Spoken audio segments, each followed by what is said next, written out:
Ouf. Alors on y va. American Horror Story Freak Show. Oh. C'est moi qui le fais. Oh. Quel est ce soupir soudain. Soudain. On y va. Donc c'est le premier pitch que nous allons faire de American Horror Story, car nous avons décidé avec Julia de diviser les pitchs par saison. Je vais vous expliquer pourquoi. American Horror Story est une série de la chaîne FX créée par Ryan Murphy, le showrunner qui a fait aussi Glee et Nip Tuck par exemple. Ça raconte une histoire d'horreur aux États-Unis et à chaque saison nous avons une histoire et une époque différente. La particularité aussi c'est qu'elle reprend souvent les mêmes acteurs, donc du coup on a un peu cette espèce de troupe qui chaque année va nous interpréter des personnages différents, une histoire différente. On va les présenter séparément parce qu'il n'y a pas vraiment de lien, il n'y a pas vraiment de continuité. Et vraiment, je pense que chaque saison a vraiment besoin d'être parlé 5 minutes à peu près. Donc Freak Show se passe dans la ville de Jupiter et qui a pour thème les freaks. C'est ces espèces de cirque, d'exhibition, de personnes atteintes de plusieurs difformités. Donc il y a énormément aussi de références au cinéma qui en parlaient, comme Freaks de Todd Browning, Elephant Man de David Lynch, et etc. De toute façon, American Horror Story est une série qui fait énormément de références au cinéma. L'histoire commence, en fait, on nous introduit un personnage de siamois joué par Sarah Paulson, extrêmement bien joué d'ailleurs. Niveau effets spéciaux, c'est bluffant en fait. Bon, sauf quand elle est de dos et qu'on sent vraiment qu'elle a une tête inanimée accroche à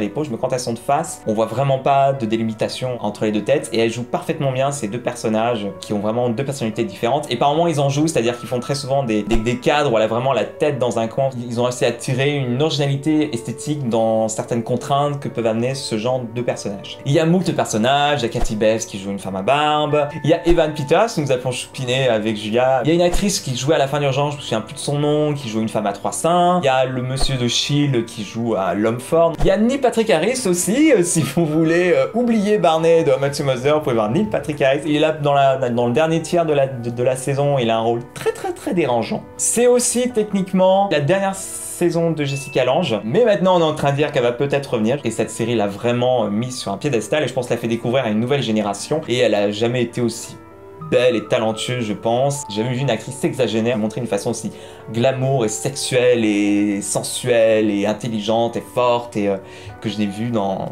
n'importe quel autre média. Et en fait, ce qui se passe dans l'intrigue, alors j'ai un problème avec cette saison 4 parce que niveau intrigue, ils ont fait un petit peu n'importe quoi, c'est-à-dire on est parti sur un clown tueur en fait. Un clown mais qui fait vraiment peur. Je conseille pas du tout les gens qui ont la phobie des clowns de regarder cette série parce que ça va juste vous achever. Et ça a été réglé en 4 épisodes. Enfin, j'ai pas très bien compris. Ils sont partis sur beaucoup trop d'intrigues. Ils nous ont un peu perdus. Il y a l'histoire d'un gosse de riche, un peu taré, avec sa mère qui est jouée par Frances Conroy, qui est la mère dans Six Feet Under. Il y a aussi le fait que les freaks, c'est le mot que j'utilise parce que c'est le mot qu'ils utilisent, qui sont plus ou moins impliqués dans des affaires de meurtre, donc il faut qu'ils s'entraident, il faut qu'ils cachent des cadavres. Il y a les flics qui leur courent après. Donc voilà, il y a plusieurs petites intrigues comme ça, mais il y en avait peut-être un petit peu trop. Enfin, on est assez habitué dans American Horror Story où ça commence très bien, ça redescend et après ça redémarre. Et là, je saurais pas vraiment comment le décrire, mais c'est vrai que cette saison m'a un petit peu déçu. Mais il y a quand même des choses bien. Il y a quand même une bienveillance et beaucoup d'amour au niveau de ces personnages. Il y a un petit discours politique du fait d'être un marginal de la société, d'être exclu, d'être discriminé. Donc plusieurs minorités peuvent un peu s'identifier à la situation des personnages dans cette série-là. American Horror Story, faut pas oublier que c'est une série assez gore, il y a quelque chose, c'est aussi une série très provoque, qui va vous faire des scènes de sexe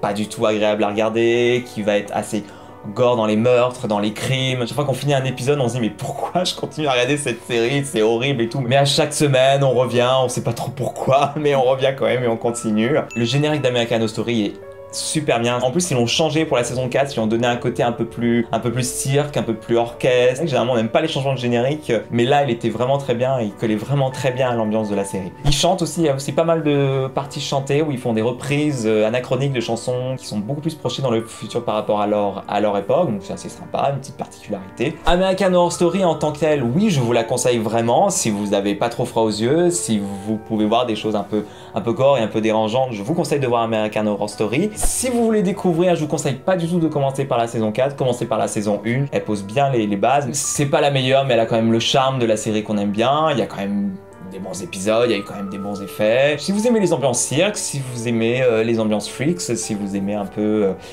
ces personnages et ces acteurs, allez-y, on y passe aussi un très bon moment, même si c'est dur à voir. Voilà.